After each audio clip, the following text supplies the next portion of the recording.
इस हफ्ते हमारे 2 साल भी कंप्लीट हुए हैं मैक्स द्वारका के और बिग राउंड ऑफ अप्लॉज आप सबको for supporting us in this hospital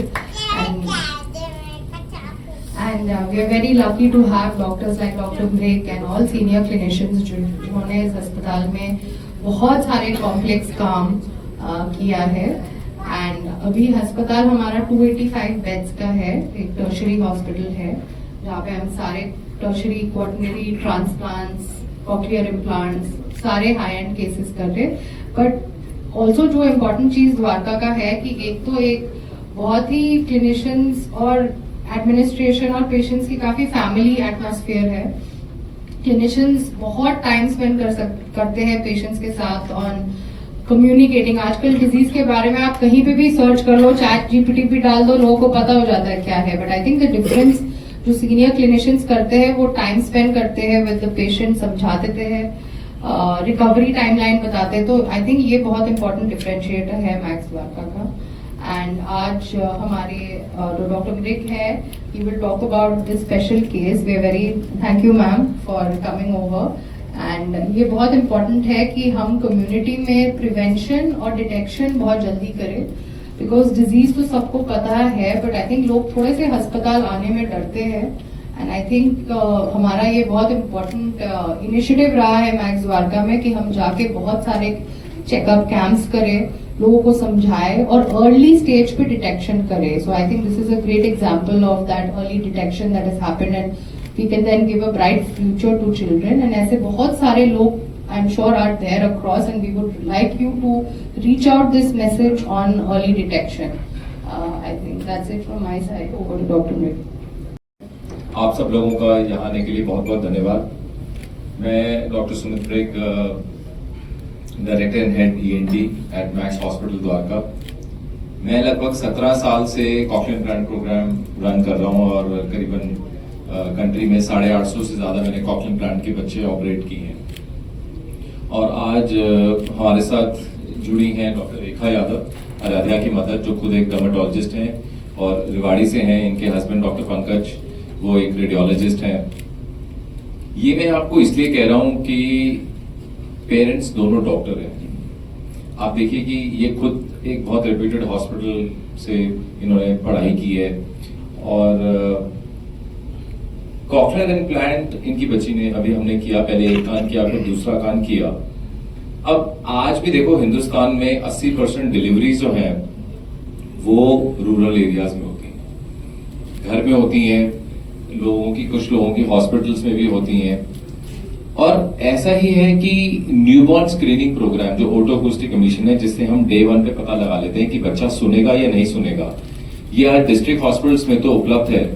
पर आप देखिए दोनों पेरेंट्स डॉक्टर्स हैं, फिर भी आराध्या का ओटो अकूस्टिक एमिशन नहीं हुआ रिवाड़ी में। मतलब स्क्रीनिंग टेस्ट बर्थ पे नहीं हुआ, मिस हुआ। और ऐसा ही हम अक्सर देखते हैं कि अवेयरनेस नहीं है इस चीज को लेके कि बच्चा क्या सुन पाएगा कि नहीं सुन पाएगा। क्योंकि बच्चा जब पैदा होता है तो पहले 40 दिन तो सोता ही रहता है। पेरेंट्स घर में होते हैं, ग्रैंड पेरेंट्स होते हैं, इनको तब रियलाइज होता है जब बच्चे की स्पीच डेवलप नहीं होती और बच्चा बोलता नहीं है। तो उनको लगता है ये बच्चा बोल क्यों नहीं रहा, और ये बच्चा इसलिए नहीं बोलता क्योंकि वो बच्चा सुनता नहीं है। और इसको चेक करने के लिए हमारे पास सिंपल एक ओटो अकूस्टिक एमिशन है जो डे ऑफ बर्थ पे आप ये कर सकते हो। और उसके बाद अगर वो फेल होता है और दोबारा फेल होता है तो उसमें हम एक ब्रेन स्टेम इवोक्ड रिस्पॉन्स ऑटोमेट्री यानी कि पैरा टेस्ट कर लेते हैं। इंडिया में अब हम 9 महीने से ये कॉक्लियर इम्प्लांट सर्जरी कर रहे हैं। और सारा खेल आप देखें हिंदुस्तान में, अगर हम मेन स्ट्रीम एजुकेशन की बात करें, जैसे आराध्या नॉर्मल स्कूल जा रही है, आज बोल रही है, आप देख रहे हैं ये बात कर रही है अपनी मदर से भी। हमें पूरी कोशिश ये करनी है कि ये सर्जरी 9 महीने 11 महीने और लेटेस्ट से लेटेस्ट 2 साल से पहले हो जानी चाहिए। और ये एक एग्जाम्पल है कि आज रिवाड़ी में अभी last to last week Rewari एक मीटिंग के लिए गया। रिवाड़ी दिल्ली से कम नहीं है। आई थिंक रिवाड़ी में जितने हॉस्पिटल में लगता है दिल्ली NCR में इतने हॉस्पिटल नहीं है। बट हमें ये देखना है कि क्या हम अर्ली डिटेक्शन कर रहे हैं नहीं कर रहे, क्योंकि सर्जरी का सक्सेस रेट डिपेंड करता है अर्ली डिटेक्शन पे और अर्ली रिहैबिलिटेशन के लिए। और इसमें हमारे साथ जुड़ी है समृद्धि निजामन जो हमारी ऑडियोलॉजिस्ट और थेरेपिस्ट हैं। तो ये एक बहुत प्रमुख योगदान है इसमें। अब हम आराध्या की बात करें तो जब इसका बर्थ हुआ तो ओटो कमीशन नहीं हुआ, इसने कुछ एक दो शब्द बोले बट स्पीच डेवलप नहीं हुई। तब पेरेंट्स को लगा कि बच्ची की स्पीच डेवलप क्यों नहीं हो रही, क्योंकि आमतौर पे आप देखो हम एक रूल फॉलो करते हैं कि 1 to walk यानी कि 1 साल पे चलना और 2 साल पे बोलना, और ये जब माइलस्टोन्स डिले होते हैं तो फिर आप डॉक्टर्स के पास जाते हैं। तो इन्होंने जब टेस्ट कराया तो उसमें आराध्या का राइट ईयर में लगभग 80% से 85% 90% तक हेयरिंग लॉस था और लेफ्ट ईयर में करीबन 60-70% हेयरिंग लॉस था। आराध्या को एक सिंड्रोमिक डेफनेस है जिसको हम बोलते हैं पेंडर्ड सिंड्रोम, जिसमें थायराइड डिसऑर्डर भी होता है। तो आप देखिए जिन बच्चों को हेयरिंग लॉस जन्मजात से होता है वो कई बार खाली कान को ही इन्वॉल्व नहीं करता, यानी कि कान के जो सुनाई का यंत्र कॉक्लिया है उसको ही अफेक्ट नहीं करता, बट शरीर के कुछ और हिस्सों को भी करता है। और ऐसे कई कॉम्प्लेक्स केसेस मैंने ऑपरेट किए हैं इंडिया में, और बहुत दूर दूर से हमारे पास बच्चे आते हैं जिसमें cardiac problems, renal problems, thyroid के इश्यूज। कई बार आप देखेंगे तो कॉक्लिया अंदर जो सुनाई का यंत्र है वो डेवलप भी नहीं होता। आराध्या इस मामले में बहुत लकी रही क्योंकि जो इसको जेनेटिकली प्रूव किया कि ऑटोसोमल रिसेसिव जीन है SCL24A, जिसमें कॉक्लिया भी अफेक्ट होता है और थायराइड टिश्यू भी अफेक्ट होता है और कुछ पोटेशियम सोडियम आयंस का एक्सचेंज अफेक्ट होता है, जिसकी वजह से बच्चे की हेयरिंग लॉस हो जाता है।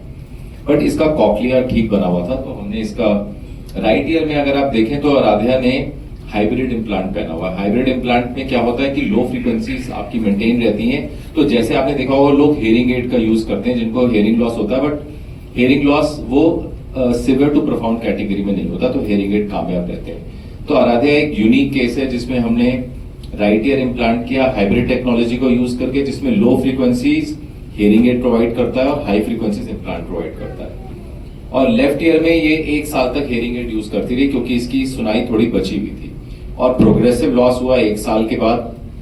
हमने 1 साल बाद इसका नेक्सा इम्प्लांट किया जो बहुत ही लेटेस्ट टेक्नोलॉजी है, जिसमें पहली बार इम्प्लांट के अंदर चिप लगी है जो AI जनरेटेड है और जिसमें ऑटो प्रोग्रामिंग और ऑटो अपडेट्स हो जाएंगे आने वाले समय में। और आज नॉर्मल बोलती है, नॉर्मल सुन रही है, 1 साल से थेरेपी चल रही है। तो मेरा जो जोर है वो एक ही चीज पे है कि चाहे दिल्ली हो, चाहे रेवाड़ी हो, चाहे हरियाणा का कोई भी कस्बा हो, गांव हो, हमें फोकस करना है, जागरूक करना है पेरेंट्स को कि अगर आपका बच्चा कहीं भी बर्थ लेता है, चाहे वो घर में हो रहा है, चाहे आंगनवाड़ी वर्कर कर रहा है, चाहे PHP डिस्पेंसरी में हो रहा है, आप उसका डे 1 या with in first few days जब भी आपको लगे बच्चा स्टेबल है, मां स्टेबल है, उसका ऑटोकूस्टिक एमिशन जरूर कराएं। इससे आपको डे 1 पे पता चल जाएगा कि ये बच्चा सुनेगा या नहीं सुनेगा, और बाई चांस अगर ऑटोकूस्टिक एमिशन फेल होता है तो आगे टेस्ट करके और CT MRI करके अर्ली स्टेज पे रिहैबिलिटेशन की जा सकती है। और ऐसे बच्चे जनरली नॉर्मल स्कूल जाते हैं। हमारे इतने बच्चे हैं जो क्लास में फर्स्ट आ रहे हैं। अभी एक बच्ची जिसका हमने कॉक्लियर इम्प्लांट किया वो IIM बेंगलुरु में उसका एडमिशन हुआ है, शी हैज गॉट एडमिटेड। तो ऐसा नहीं है कि ये बच्चे किसी और बच्चों से कम रहते हैं। स्पोर्ट्स में, स्विमिंग में, मेडिकल में, इंजीनियरिंग में, IIM में, तो ये बच्चे बिल्कुल नॉर्मल रहते हैं। बस हमें चाहिए कि हम अर्ली डिटेक्ट करें, अर्ली ऑपरेट करें और अर्ली रिहैबिलिटेट करें, और इसके लिए हमें चाहिए एक टीम। कॉक्लियर इम्प्लांट मुझसे इन्होंने पूछा कि डॉक्टर साहब आप रेवाड़ी में आके ऑपरेट कर देंगे? मैंने कहा सबसे इंपॉर्टेंट पार्ट है स्टेरिलिटी, क्योंकि कोई भी शरीर में जब आप बाहर से इम्प्लांट डालते हैं तो उसमें स्टेरिलिटी का बहुत बड़ा योगदान होता है। और ऐसा ही प्रोग्राम हम मैक्स द्वारका में रन करते हैं, जिसमें आप ये मानेंगे पिछले 10 साल तो मुझे मैक्स हेल्थ केयर में हो गए, मैक्स साकेत में भी मैं हेड हूं वहां पे।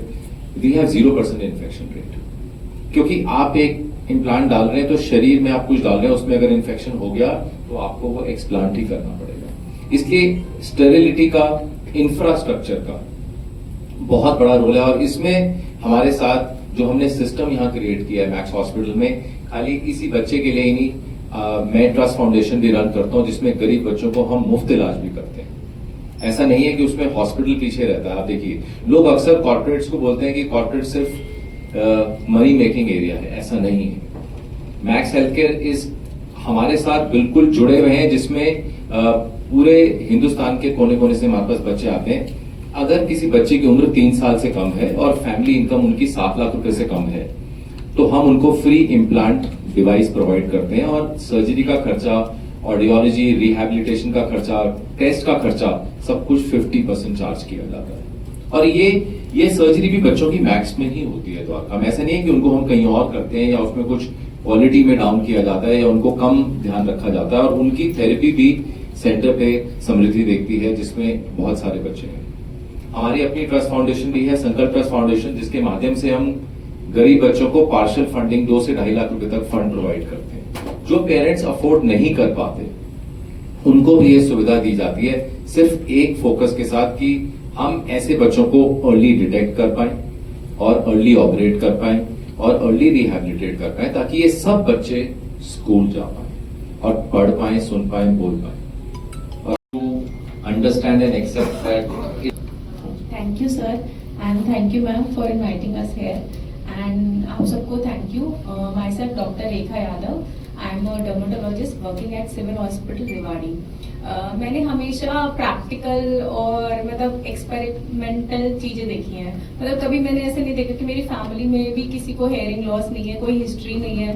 तो जब मुझे आराध्या का पता चला था तो मुझे एक मंथ तो एक्सेप्ट करने में लगा था कि भाई मेरे साथ भी ऐसा हो सकता है। और उस टाइम मैं 8 मंथ प्रेग्नेंट भी थी सेकेंड चाइल्ड से। तो मेरे लिए दोनों चीजें बहुत डिफिकल्ट थी कि मतलब जो बच्चा है उसको और जो आने वाला है उसको भी हो सकता है, क्योंकि आराध्या को कंजेनाइटल है और वो ऑटोसोमल रिसेसिव है। 25% चांस है कि दूसरे चाइल्ड को भी हो सकते हैं, बट लकीली दूसरा चाइल्ड मेरा नॉर्मल है, उसको कोई दिक्कत नहीं है। फिर आराध्या का फिर मतलब बहुत टाइम के बाद, एक्सेप्टेंस के बाद, तो फिर मैंने इसके पापा को बोला था कि मैं इसको ना नॉर्मल बच्चे जैसा करूंगी। फिर हमने आराध्या का मार्च में 2025 में हमने आराध्या को हेयरिंग एड के साथ स्पीच थेरेपी रेगुलर करी। फिर अगस्त में सर से हम मई में मिले थे 2025 में। फिर सर के पास कंसल्टेशन के लिए गए थे। फिर सर ने हमें उस टाइम आराध्या को नीड नहीं थी। सर ने बोला कि आराध्या की तब 50 वर्ड्स इतना बोलती थी, तो सर ने बोला कि अभी आराध्या को नीड नहीं है, हमें बस रेगुलर उसका हेयरिंग टेस्ट कराना पड़ेगा। फिर हमें लगा कि आराध्या जैसे प्रोग्रेस करी थी वैसे प्रोग्रेस नहीं करी, प्लेट्यू आ गया है। फिर आराध्या ने सितंबर 2025 में आराध्या का हमें लगा कि राइट ईयर में उसको बिल्कुल नहीं सुनाई दे रहा, रिस्पॉन्ड नहीं कर रही है। फिर सर ने हमें एडवाइस किया था कि we should go for cochlear implant. फिर हमने आराध्या का कॉकलियर इम्प्लांट करा। फिर 6 महीने के बाद आराध्या बिल्कुल नॉर्मल जैसे बच्चा होता है, आराध्या वैसे ही बोलती है, सब कुछ बोलती है। मतलब दूसरे मतलब जिनसे फेमिलियर नहीं है उनसे भी इंटरेक्ट कर रही होती है आराध्या। फिर अभी लेफ्ट ईयर में हमें लगा कि आराध्या लेफ्ट ईयर से रिस्पॉन्ड नहीं करी। फिर हमने अभी आराध्या का मार्च में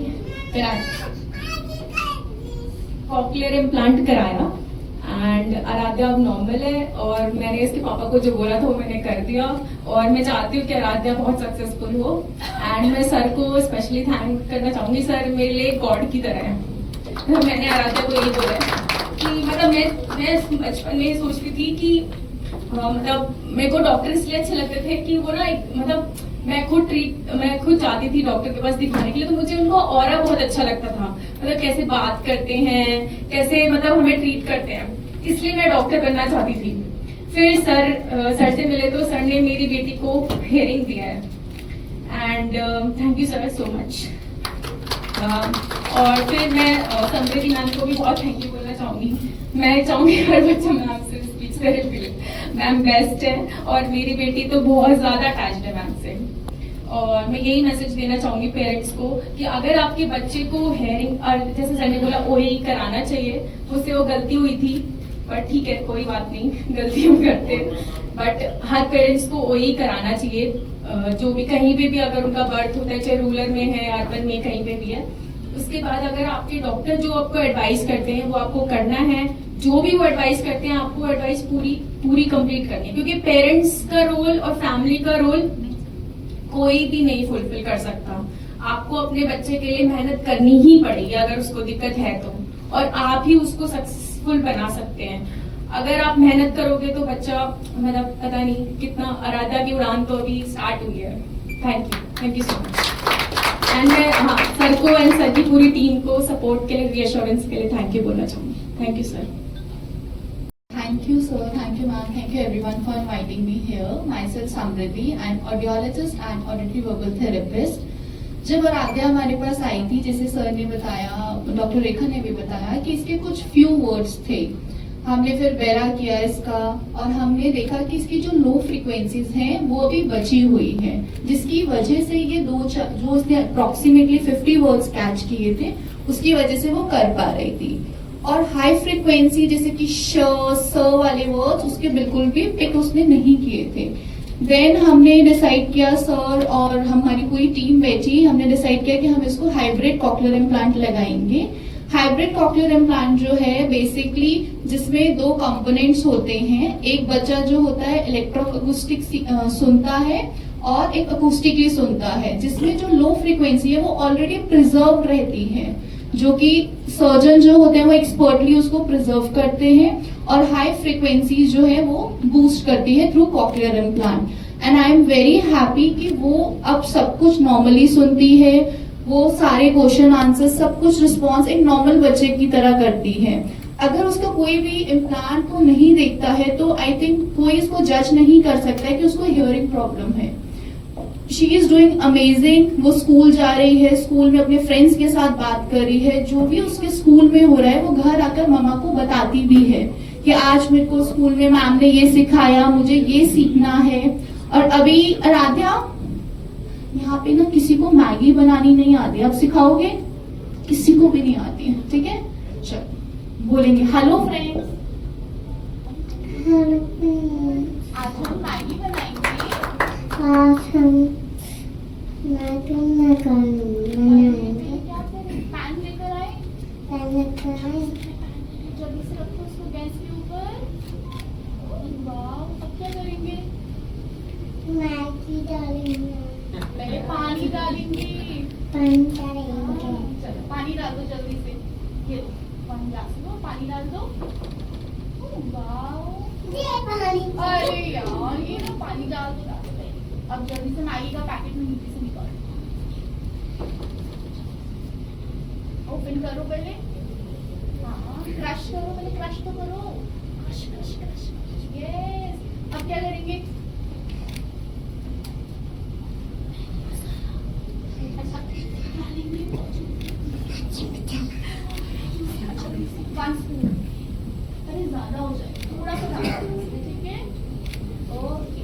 और ना यहाँ पे किसी को पोयम भी नहीं आती है, पोयम सुना देते हैं। कौन सी सुनाओगे? मछली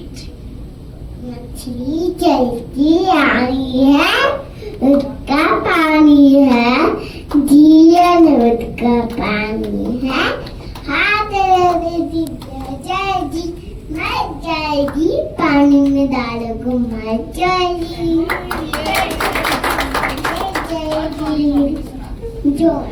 Johnny, eating sugar no papa, Danny 9 no eating sugar no papa, Danny 9 no